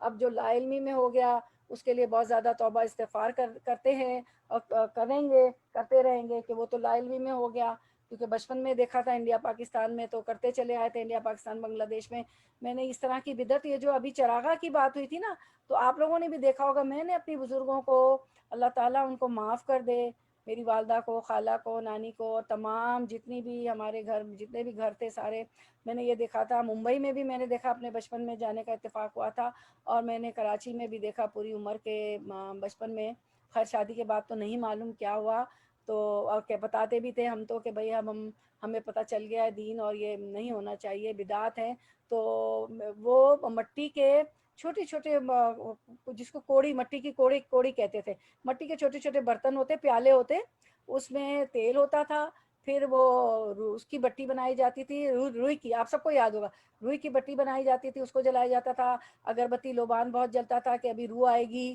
یہ سب کچھ ہوگا۔ اس کے بعد تھوڑا سا زمانہ مجھ سے، میں زمانے سے ہوں، زمانے کو برانے کا اللہ تعالیٰ نے فرمایا، تو تھوڑا سا وقت آگے بڑھا، دور چینج ہوا، جس طرح ٹیکنالوجی اور ترقی ہوتی چلی جاتی ہے، تو میں نے دیکھا ہمارے یہاں لوگوں کو، کچھ لوگ تھے، کچھ بچے ہی تھے، تھوڑے سے بڑے تھے ہم تو بچہ تھے، وہ کچھ بڑے بڑے لوگ تھے، اب تو بڈھے ہو گئے، تو وہ ان میں سے کوئی کیا کرتے تھے، ایک شیشے کی ٹیبل رکھتے تھے، ایک گلاس رکھتے تھے، پتہ نہیں کیا پڑھتے تھے، کیا رکھتے تھے، کہتے تھے ہم روحوں کو بلاتے ہیں، تو روح بلاتے ہیں، روح آ رہی ہے، تو ایسا کچھ نہیں ہے، روح گھر میں نہیں آتی ہے، ابھی آپ نے پڑھا کہ روح یا تو نیک روح علیین میں ہے، سجین میں، اللہ کے حساب سے، اللہ کی قید سے وہ آ ہی نہیں سکتی، ٹھیک ہے، کوئی نہیں آ سکتی روح۔ تو ویسے آپ کو اگربتی جلا لیں، لوبان جلا لیں، اور سعودی عرب جاتی ہے بخاک جلا لیں، اس کے تو بہت اچھے اچھے اس کو جلانے کے لیے بہت اچھے اچھے کیا کہنا چاہیے، وہ گلدستے ٹائپ کا بنا ہوا ہوتا ہے، کچھ پیالے ٹائپ کا بنا ہوا ہوتا ہے، ہمارے زمانے میں تو ہماری مائیں لوہے کے جلاتی تھی، لوہے کا گول کچھ ہوتا تھا، اس میں لمبی سی ڈنڈی لوہے کی ہوتی تھی، وہ پکڑتے تھے، پورے گھر میں دھونی دی جاتی تھی۔ تو جو ہے اب تو بہت ماڈرن چیزیں آ گئی ہیں، اگر وہ آپ سعودی عرب ابھی فلائٹس بند ہیں، تو میں پوچھتی رہتی ہوں نا کہ فلائٹ کھل گئے فلائٹس بند ہیں، تو آپ ایسٹوریا میں پورا عربک علاقہ ہے، آپ جاتی ہوں گی وہاں شارما وغیرہ کھانے کے لیے، تو وہاں یہ چیز بخاک آپ کو مل جائے گا، اپنے گھر میں خوشبو جلا لیں، بہت اچھا بخاک وہاں کا مل جائے گا، اور یہاں کچھ ایسی لوکل چیزیں بھی بنتی ہوں گی، تو سعودی عرب کے بخاک میں بھی بڑی خوشبو ہوتی، وہ جلا لیں اپنے گھر میں، اور جو ہے عود جلا لیں، کچھ بھی جلا لیں آپ، اچھی اچھی چیزیں عود وغیرہ جلا کے خوشبو کر لیں آپ. آج کل تو کینڈلز بھی ایسی آ جاتی ہیں، اگربتی جلا لیں، لبان جلا لیں، لیکن نیت نہیں یہ ہونی چاہیے کہ آج کل تو ہم بڑے ماڈرن ہو گئے ہیں ماشاء اللہ ماشاء اللہ، اسپرے ایسے کر دیتے ہیں کہ وہ اتنے خوشبو والے ہوتے ہیں، جو فلیور چاہے وہ لے لیں ماشاء اللہ. تو میں بتا رہی تھی کہ اس طرح کی چیزیں آپ نے بھی دیکھی ہوں گی کہ اس طرح کی بٹی بنتی تھی، اور ایک نہیں بہت سے دیے، اس کو دیے کہتے تھے، بہت سے دیے کہتے ہیں اس کو، وہ جلائے جاتے تھے. تو اپنے اوپر بوجھ لادا ہوا تھا ہمارے بڑوں نے، بزرگوں نے، اور بیچارے لا علمی میں کر رہے تھے. اگر وہ اس دنیا سے چلے گئے ان کو اللہ معاف کر دے، جو ہیں ان کو ہدایت دے دیں، اور ہمارا کام ہے کہ بتانا ان کو نا یہ حدیث مبارکہ سب. اور نبی کریم صلی اللہ علیہ وسلم نے فرمایا کلو مودثۃ بدعۃ وکلو بدعۃ دلالۃ وکلو دلالۃ فی النار. ہر نیا کام دن میں بدعت ہے، دین میں بدعت ہے، اور ہر بدعت گمراہی ہے، اور گمراہی آگ میں جانے والی ہے. تو اللہ تعالیٰ ہمیں اس پہ عمل کرنے کی توفیق دے کہ ہم قرآن و سنت پہ عمل کریں، اور لا علمی سے، اندھیروں سے خود بھی نکلیں اور لوگوں کو بھی نکالیں، اور ہمیں اللہ تعالیٰ جو ہے عمل کرنے کی توفیق عطا فرمائے، قرآن و سنت پہ چلنے کی.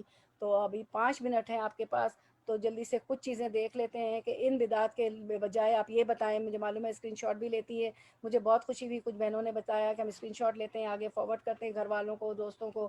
تو سیدنا ابو ہریرہ رضی اللہ عنہ سے روایت ہے کہ رسول اللہ صلی اللہ علیہ وسلم نے فرمایا جو آدمی اللہ کی راہ میں ایک دن کا روزہ رکھتا ہے، اللہ تعالیٰ اس کے عوض اسے جہنم سے 70 برس کی مسافت دور کر دیتا ہے. تو ہم نے شعبان میں روزے رکھے، پھر جمعرات کے، ابھی کچھ بہنیں ایام بیت کے روزے سے بھی ہیں. اور پھر اگلی حدیث ہے ہم دیکھتے ہیں تو 70,000 برس کی مسافت سے ہمارا چہرہ آگ سے دور ہو گیا. رسول اللہ صلی اللہ علیہ وسلم نے فرمایا ایام بیت 13ویں 14ویں اور 15ویں تاریخوں میں روزے رکھنے کا حکم فرماتے پورے سال روزے رکھنے کی مثال ہے. تو اگر آپ نے روزہ رکھا ہوا ہے تو پورے سال کے روزے رکھنے کی مثال ہے. اور کہیں آتا ہے کہ پورے دہر کے روزے رکھنے، پورے زمانے کے روزے رکھنے کی مثال ہے. رسول اللہ صلی اللہ علیہ وسلم نے فرمایا جب نصف شعبان ہو جائے تو روزے نہ رکھو جب تک کہ رمضان نہ آ جائے. تو آپ جو ہے یہ ایام بیت کے رکھ کے روزے نہیں رکھیں تاکہ آپ میں طاقت پیدا ہو جائے مجھ میں اور آپ کے. لیکن پیر جمعرات آ جاتا ہے تو آپ ضرور رکھ سکتی ہیں. اس کے بعد ہم دیکھتے ہیں ایک اور حدیث مبارکہ کہ نماز کو دیکھ لیتے ہیں کہ بہت اچھی خوشی و خضوع سے ہم لوگ نماز پڑھیں. مطلب یہ بڑے مہینے ہیں اس پہ کرنے کے کام، اب تو بہت وقت تھوڑا ہی رہ گیا ہے، تھوڑے دن رہ گئے رمضان المبارک میں، اور آپ ماشاءاللہ ایک عبادت کر چکی. ہم سب لوگوں نے ماشاءاللہ اللہ کی توفیق سے، وما توفیق الا باللہ، ہم نے تو رجب سے ہی آپ صلی اللہ علیہ وسلم کی سنت پہ ہم نے چلے، اور ہم سب نے آپ صلی اللہ علیہ وسلم اپنے اہل خانہ کو قصد دیتے تھے رجب سے ہی رمضان کے لیے، تو ہم نے بھی قصد دیا تھا ماشاءاللہ. دورہ قرآن بھی ہم نے کر لیا. اب میں روزانہ ڈال رہی ہوں، میں پہلا پارہ ڈال چکی ہوں، اس کی بھی ہم لوگ سن رہے ہیں. اب تو وہ ہمارے گھر کی کھیتی ہو گئی، 15 منٹ 20 منٹ کچن میں تو 2 گھنٹے لگتے ہیں. پورا آپ مائکرو ویو کسی پہ، میرا ضروری نہیں کہ مائکرو ویو پہ رکھے، میری تو باتیں بس سنا کرے وہ، کیونکہ مجھے سوٹ کرتا ہے مائکرو ویو بہت صاف ستھرا، تو اس میں اپنا موبائل رکھ کے سنتی ہوں. تو آپ کی جو جگہ، جو آپ کا کاؤنٹر آپ کو لگے کہ بہتر ہے، جس سے آپ کا موبائل خراب نہیں ہوا، تو سنتے رہیے. اب بستر پہ لیٹے ہوئے سن سکتی ہیں، صوفے پہ بیٹھے ہوئے سن سکتی ہے، کچن میں ہمارا خواتین کا زیادہ وقت لگتا ہے وہاں ہم سن سکتے ہیں. تو ہمیں اور کلیئر ہو جائے گا، جو باتیں اور سمجھ میں آ جائیں گی. دورہ قرآن جو ہم نے کیا تھا اس کی، اور ٹائم ہو تو اسکرین بھی دیکھ لیا کریں. اور پھر نمازوں کو اچھی کر لیں. ان دنوں میں نماز قیامت کے دن برہان اور نجات کا ذریعہ ہوگی. رسول اللہ صلی اللہ علیہ وسلم نے فرمایا جس نے نماز کی حفاظت اور پابندی کی تو اس شخص کے لیے روز قیامت نور، دلیل اور نجات ہوگی. تو نماز کی حفاظت کرے، اس کو پابندی وقت سے پڑھے، اول وقت میں پڑھ لیں، ٹھیک ہے. اور باقی اس کے جو بھی جگہ صاف جا نماز سے، مجھے پتہ ہے وہ سب صفائی کا آپ لوگ خیال رکھتی ہیں، مجھے معلوم ہے. اس کے بعد یہ حدیث مبارکہ ہے سیدنا عبداللہ بن مسعود رضی اللہ عنہ سے روایت ہے کہ یہ کرنے کے کام ہے، لوگوں کو یہ بھیجیں کہ بدعت نہ کریں. رسول اللہ صلی اللہ علیہ وسلم نے فرمایا، اس کی ریکارڈنگ خوب بھیجیں، جو کرتے ہیں، میں بھی بھیجوں گی. سیدنا عبداللہ بن مسعود رضی اللہ عنہ سے روایت ہے کہ رسول اللہ صلی اللہ علیہ وسلم نے فرمایا جب رات کا آخری تہائی حصہ ہوتا ہے تو اللہ تعالیٰ آسمان دنیا پر تشریف لاتے ہیں اور آسمان کے دروازے کھول دیے جاتے ہیں. پھر اللہ تعالیٰ اپنا ہاتھ پھیلا کر فرماتا ہے کوئی سوالی ہے جو مانگے اور وہ اسے دے دیا جائے. طلوع فجر تک یہی کیفیت رہتی ہے. ایک اور حدیث مبارکہ میں آتا ہے کہ اللہ تعالیٰ فرماتے ہیں کہ کوئی ہے بخشش طلب کرنے والا کہ میں اس کو بخش دوں. پھر تو اللہ تعالیٰ آسمان دنیا پہ تجلی فرماتے ہیں، اور ائمہ کرام کہتے ہیں کہ یہ وقت تو ایسا ہوتا ہے. اور آج کل ہم روزے بھی رکھ رہے ہیں ایام بیت کے، پیر جمعرات کے، تو سحری تو ہم کرتے ہی ہیں، تو یہ وقت ایسا ہی ہوتا ہے. تو اس میں ہم تہجد بھی پڑھ رہے ہیں ماشاءاللہ، اور کچھ خواتین تو عادتاً مطلب ان کی عادت ہے مسلسل پڑھتی ہیں. تو جو ہے یہ وقت ایسا ہے کہ خوب دعا کریں اپنے بچوں کے لیے، شوہر کے لیے، اپنے تمام مسلمات مومن مومنات کے لیے، امت مسلمہ کے لیے، دین اسلام کے لیے، سب کے لیے دعا کریں، اور اپنی نسلوں کے لیے بھی کریں. دعا ضرور قبول ہوتی ہے. تو ائمہ کرام فرماتے ہیں کہ یہ تو ایسا وقت ہے کہ ایک نشانہ لگانے والا آدمی ہوتا ہے نا، اس کا ایرو جو ہے کبھی نہیں خطا ہوتا. جیسے ایک نشانہ لگاتا ہے، ایرو لگانے والا ہوتا ہے تو بہت ماہر ہوتا ہے، اس کا نشانہ، اس کا ایرو نشانے پہ جو ٹارگٹ کرتا ہے اس پہ پہنچ جاتا ہے. اسی طرح جو ہے تہجد کے وقت جو ہے کہ دعا ایسے ہی ہے کہ وہ ضرور قبول ہوتی انشاءاللہ العظیم. تو خوب مانگے، ٹھیک ہے. اور ابو موسیٰ رضی اللہ، دوسری حدیث مبارکہ ہے ابو موسیٰ رضی اللہ عنہ سے مرفوعاً مروی. اور پھر اس سے ہمیں یہ بھی ثابت ہوتا ہے کہ یہ جو ہم نے حدیثیں، جو موضوع حدیثیں پڑھی کہ اللہ تعالیٰ نصف شعبان کو، 15ویں شعبان کو آسمان دنیا پہ تجلی فرما، نہیں، اللہ تعالیٰ تو روزانہ آسمان دنیا پہ تجلی فرماتے. تو تہجد کے وقت ضرور دعا مانگے. ابو موسیٰ اشعری رضی اللہ عنہ نے سے مرفوعاً مروی ہے کہ جس شخص نے اشراق کی 4 رکعت نماز پڑھی اور ظہر سے پہلے 4 رکعت پڑھی، اس کے لیے جنت میں گھر دیا جائے گا. تو یہاں سمجھنے کی بات یہ ہے، اس حدیث کو دیکھیں، اشراق کی 4 رکعت نماز اصل میں جو 2 رکعت ہم فجر کے سن رائز کے 15 منٹ بعد پڑھتے ہیں، سورج طلوع ہونے کے، وہ جو اشراق ہو جاتی ہے، اس کے بعد ہم ظہر سے پہلے جو پڑھ لیتے ہیں وہ دوحا ہوتی ہے یا چاش کی نماز کہلاتی ہے. تو فجر کی نماز کے بعد جو پڑھی 2 رکعت اشراق، سب ائمہ کرام اور علماء کہتے ہیں کہ اشراق، چاش، دوحا ایک ہی نماز ہے ساری. تو اگر آپ نے 2 رکعت فجر کے بعد بھی، سن رائز کے 15 منٹ بعد بھی پڑھ لی اشراق، تو اس پہ آپ سب نے فرمایا 3 بار کہ حج اور عمرے کا ثواب، حج اور عمرے کا ثواب، حج اور عمرے کا ثواب، ٹھیک ہے. اور اگر آپ نے اشراق مس ہو گئی ہے، ہسبینڈ جا رہے ہیں، بچے جا رہے ہیں، لنچ وغیرہ وہ سب دینا ہے، وہ مس ہو گئی، تو آپ ظہر سے پہلے پڑھ لیتے ہیں. ویسے بھی اشراق بھی پڑھ لی اور اس پہ بھی آپ 10 بجے 9 بجے اشراق کے سوا گھنٹے 1.5 گھنٹے بعد شروع ہو جاتی. تو ظہر سے آدھا گھنٹے پہلے تک آپ پڑھ لیں تو وہ دوحا یا چاش ہو جاتی ہے. تو اس کی آپ 4 رکعت پڑھ لیں تو ٹھیک ہے. تو وہ 360 جوڑ کا آپ کا جو ہے کفرانہ ہو جاتا ہے. ہمارے جسم میں 360 جوڑ ہے، میڈیکل سائنس نے بتایا، لیکن ہمیں آپ سے نے 1400 سال پہلے بتا دیا. تو اس کا کفرانہ ادا ہو جاتا ہے. اب تو مسجد بھی عورتیں نہیں جا رہی، مردوں کے ہاتھ بھیجیں گے، جب وہ جائیں گے ڈونیشن دیں گے تو آپ کا کفرانہ ادا ہو جائے گا. لیکن ضرور دیں صدقہ خیرات. اور ظہر سے پہلے 4 رکعت پڑھنے سے مطلب یہ ہے کہ ظہر کے سے پہلے 4 سنت کبھی نہ مس کریں. اس طرح اس کے لیے جنت میں گھر دیا جائے گا. ویسے سنتیں 12 ہیں، پورے دن میں 12 سنتیں ہیں، اس کو نہ مس کریں. 2 فجر کی، 6 ظہر کی، 8 ہو گئی، 2 مغرب کے بعد کی، اور 2 عشاء میں. تو 12 رکعت سنت تو کبھی نہ مس کرے، جنت ضرور ملتی ہے. اور یہاں ظہر کی بھی کہا گیا. اور ایک اور بات یہاں پہ حدیث دکھانا میں بھول گئی، میں نے عظمیٰ جی کو بتائی نہیں کہ حدیث ہے. وہ یہ ہے کہ ظہر کا جو وقت ہوتا ہے وہاں بھی وہ بھی قبولیت کی گھڑی ہوتی ہے، ٹھیک ہے.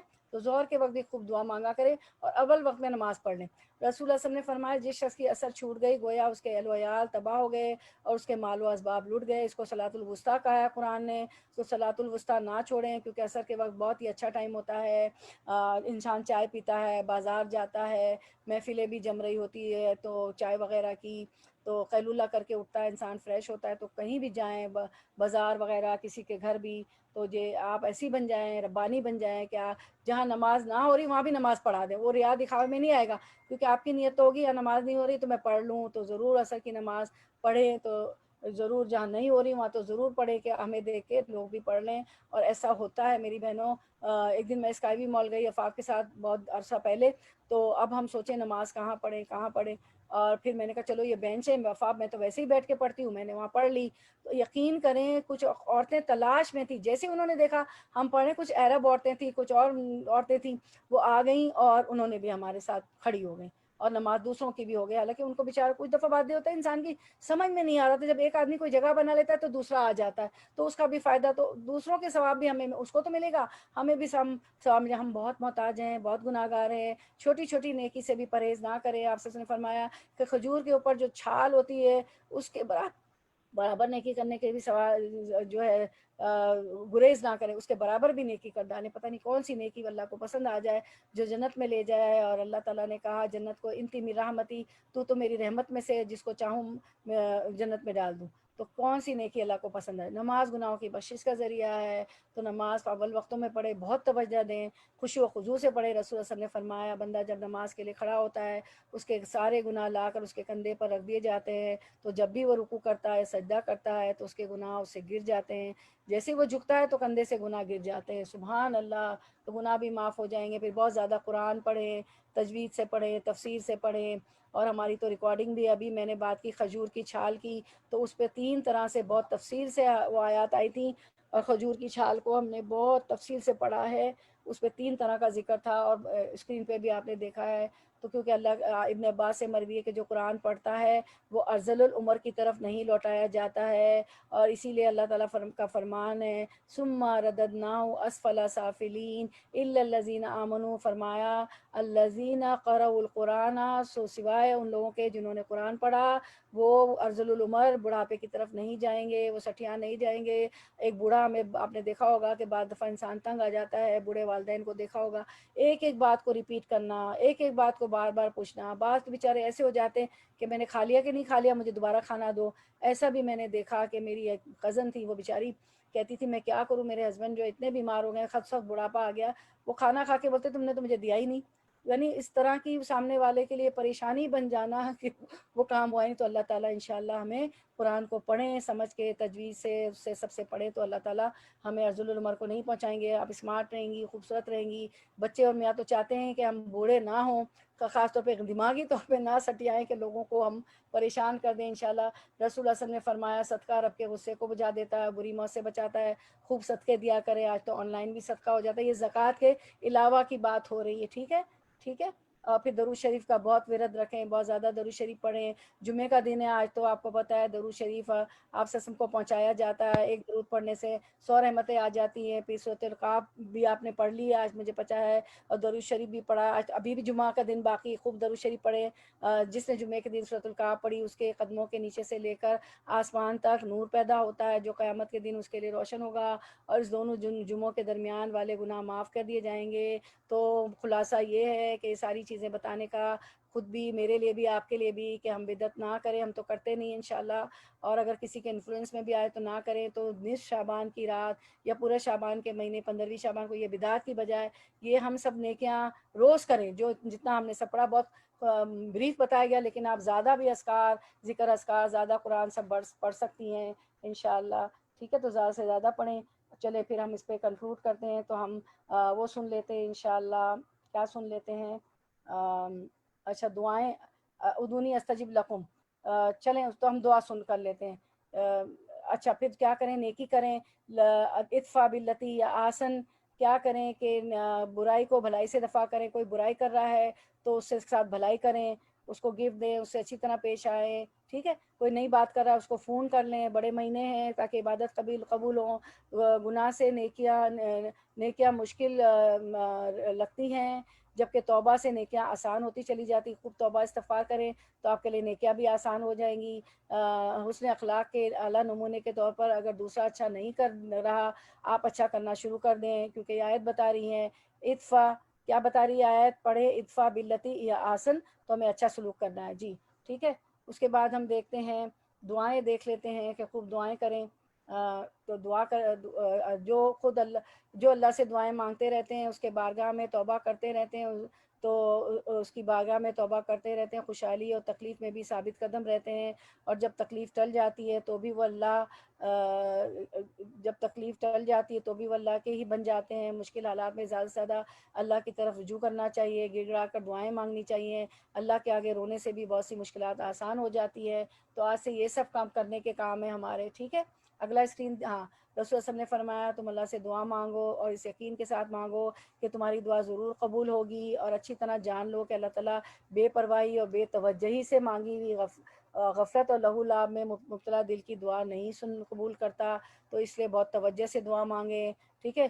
اور رسول صلی اللہ علیہ وسلم نے فرمایا تم میں سے کوئی شخص اس طرح نہ کہے کہ یا اللہ اگر تو چاہے تو معاف کر دے، میری مغفرت کر دے، بلکہ یقین کے ساتھ دعا کرے، کیونکہ اللہ پر کوئی زبردستی نہیں کر سکتا، یقین سے اللہ ہی تو دے گا نا، اسی سے مانگے، اے اللہ تو چاہے تو قبول کر، تو چاہے تو نہ قبول کر، توجہ ہٹا لی، دعا مانگ رہے، ہاتھ اٹھے ہوئے اور توجہ کہیں اور پڑی ہے کہ اس سے یہ کہہ دوں گی، چولہے پہ وہ رکھ لوں گی، فلاں نے یہ کیوں کہا، فلاں نے وہ کو کہا، جتنا گاربیج جو بھرا ہوتا ہے نا میرے اور آپ کے دلوں میں لوگوں کے خلاف، اس کو نکال کے عبادت کریں گے انشاءاللہ، میں بھی فرسٹ لیسن فار می، اور یہ سارا گاربیج تو ہمیں شیطان ہے، یہ شیطان کا گاربیج ڈالا ہوا ہے، وہ آگے بڑھنے ہی نہیں دے گا، اس کو پتا ہے کہ زیادہ سجدے کریں گے جنتی ہو جائیں گے، اور میں سجدے کی وجہ سے مردود ہو گیا، وہ تو ازلی اور ابدی دشمن ہے، اس کو دشمن سمجھے۔ یہ ایک جامع دعا ہے، ربنا آتینا فی الدنیا حسنۃ وفی الآخرۃ حسنۃ وقنا عذاب النار، ہے ہمارے رب ہمیں دنیا میں بھی بھلائی دے اور آخرت میں بھی بھلائی عطا فرما، اور ہمیں آگ کے عذاب سے بچا لے۔ تو یہ دعا میں ہم کیا مانگ رہے ہیں؟ فی دنیا حسنتوں میں ہم صحت مانگ رہے ہیں، عافیت مانگ رہے ہیں، ایمان مانگ رہے ہیں، تقوی مانگ رہے ہیں، توکل مانگ رہے ہیں۔ اس دعا کو معمولی نہ سمجھے، کیونکہ بہت مانگی جاتی تو ہمیں اس کی اہمیت نہیں پتہ ہے۔ اللہ کی محبت مانگ رہے ہیں، اللہ کی رحمت مانگ رہے ہیں، اس کی محبت آئے گی تو دین پہ چلیں گے، اس کی رحمت آئے گی تو جنت مل جائے گی، اور دنیا کے مشکلات آسان ہوگی، رحمت اس کی رحم و کرم ہو جائے تو کتنی مشکلات ہے اس وقت ہمارے پاس، گھر میں بھی ہے، انڈیویجولی بھی ہے، فیملی میں بھی ہے، بچوں میں بھی، شوہر میں بھی، کسی کی کیا کوئی بیماریاں ہیں، سب سے پہلے کوئی یہ نہ کہیں کہ میں تکلیف میں نہیں ہوں، بیماری میں، تو آزمائش ہے، خمسہ مصیبتیں تو دنیا میں آئیں گی، سورۃ البقرہ میں اللہ نے فرمایا وہ سب آسان ہو جائیں گی۔ وفی الآخرۃ حسنتوں میں ہم بھلائی مانگتے ہیں اور بخشش مانگتے ہیں، اللہ کا دیدار مانگتے ہیں، جنت الفردوس مانگتے ہیں، محمد صلی اللہ علیہ وسلم کی محبت اور ان کا ساتھ مانگتے ہیں جنت الفردوس میں، ٹھیک ہے۔